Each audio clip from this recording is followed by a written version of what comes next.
Halo anak-anak, apa kabar? Semoga kalian dalam keadaan sehat ya. Kali ini kita berjumpa lagi dalam pelajaran yang berbeda untuk mempelajari perubahan benda cair dan juga benda gas. Tujuan pembelajaran kita kali ini, di akhir pelajaran ini, kalian akan mampu jelaskan perubahan wujud materi dalam cairan dan juga gas. Nah anak-anak, pada pelajaran sebelumnya kalian telah mempelajari tentang perubahan pada benda padat dan juga cair. Sekarang dalam pelajaran ini kalian akan belajar tentang perubahan cairan dan gas. Cairan ini dapat berubah menjadi gas melalui proses yang disebut penguapan. Cairan ke gas yaitu pengasapan. Pengasapan adalah perubahan fasa dari cair menjadi gas. Ada dua jenis pengasapan, yaitu penguapan dan juga pendidihan.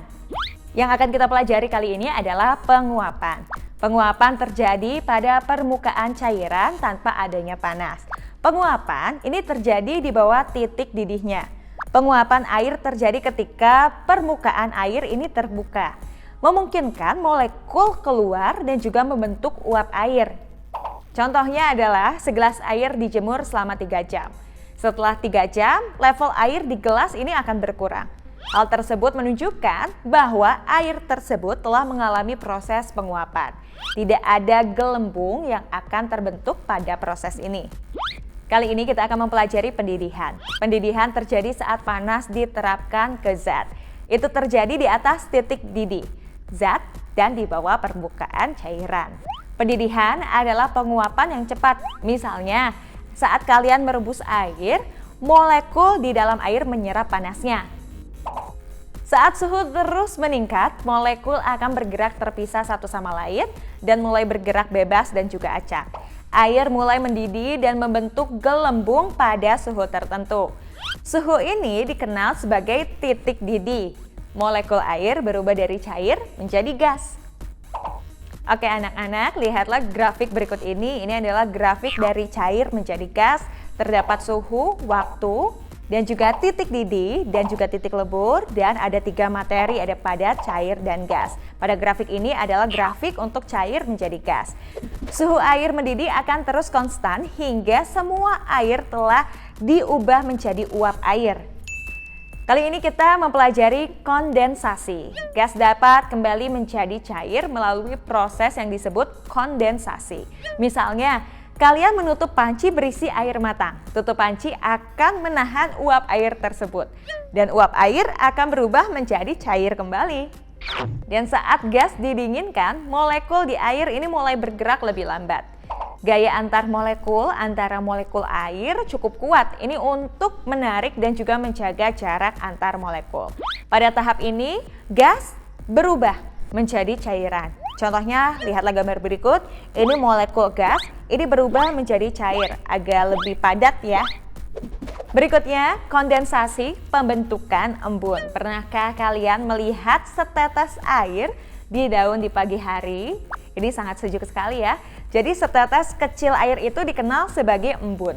Ini dibentuk oleh kondensasi uap air. Embun terbentuk saat langit cerah dan juga berkurang saat mendung. Berikutnya padat ke gas, kita akan mempelajari sublimasi. Ini proses di mana zat padat berubah menjadi gas disebut sublimasi. Suatu zat tidak akan berubah menjadi cair tetapi langsung berubah menjadi gas. Saat es kering dipecah, ia cenderung berubah langsung menjadi gas karbon dioksida daripada cair. Saat panas diterapkan, molekul padat cenderung bergetar lebih cepat dan semakin menjauh satu sama lain. Gaya antar molekul dipecah, molekul keluar dari padatan sebagai gas. Lihatlah ilustrasi berikut ini, dari padat ke gas, yang tadinya padat sekarang menjadi lebih kosong ya antar molekulnya anak-anak.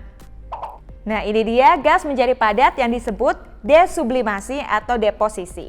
Proses di mana gas ini berubah menjadi padat, maka disebut desublimasi atau deposisi.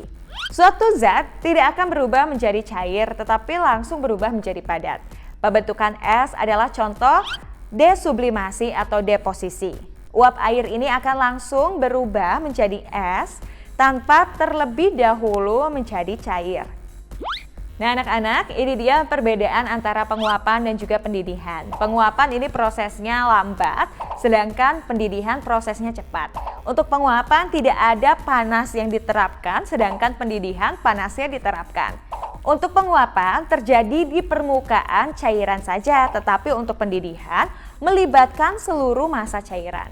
Untuk penguapan terjadi pada suhu berapapun, sedangkan pendidihan terjadi pada titik didihnya. Untuk penguapan, temperatur cairan terus berubah selama proses penguapan, sedangkan untuk pendidihan, suhu cairan tetap konstan selama proses perebusan ya. Anak-anak, itu dia pelajaran kita kali ini. Semoga bermanfaat untuk kalian. Dan sekarang jangan lupa untuk kerjakan latihan dalam buku aktivitasmu ya. Ayo semangat terus untuk belajar.